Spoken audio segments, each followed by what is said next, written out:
This is my friend, Percival, the talking ape. He's shy. He's very shy. He's so shy, he won't talk in public. But he is a very, very good listener. And I like him. I made him part of the life of St. Mark's for several reasons. First of all, just look at him. The guy is irresistible. Second, I want the children of our church to know that it's okay to be shy, and it's okay to be quiet. But third, and maybe most important of all, I want all of us to realize the importance of listening. A good listener is a gift. You know, the late, great Mr. Rogers put it this way. He said, listening is where love begins. Listening to ourselves and then to our neighbors. In fact, I believe that listening is an act of love. Percival is a symbol of all that, and it's why he's part of the life of St. Mark's Church. Maybe the most important skill I've learned as a priest is the practice of listening. Spending time with people, listening to them, can go a long way toward helping and toward healing. Real listening, true listening, deep listening is a great gift.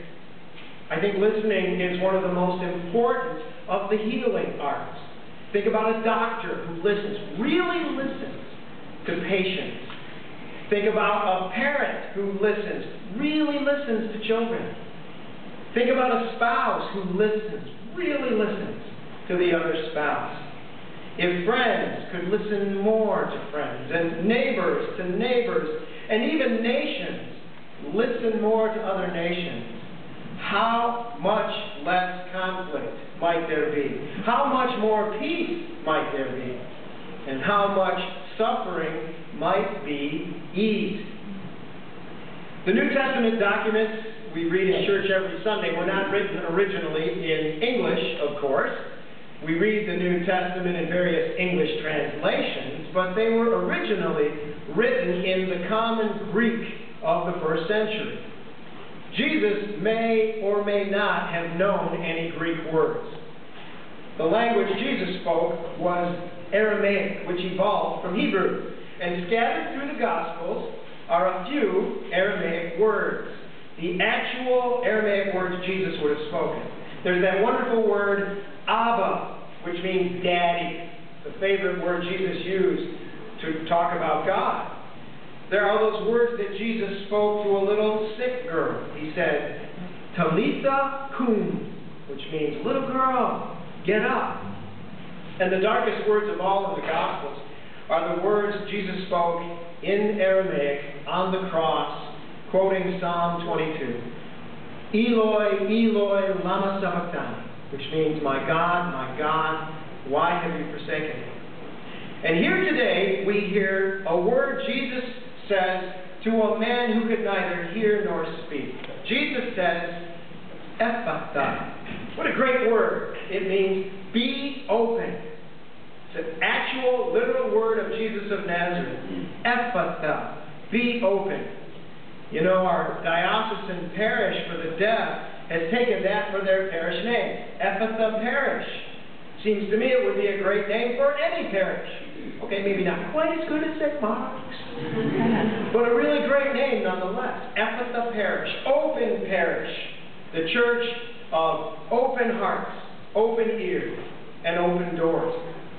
You know that our red church doors here at St. Mark's are always unlocked and open, which we think is an important symbol of who we are.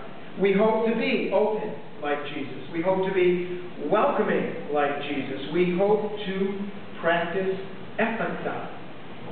Maybe we can't heal diseases the same way Jesus did, but we can be healers. And we can do it by that practice of Ephphatha. We can be listeners. I often think of an old story that was told by the chaplain in a psychiatric hospital. There was a sad man in that hospital who was seen as a hopeless schizophrenic. He'd been vegetating in that hospital for a very long time.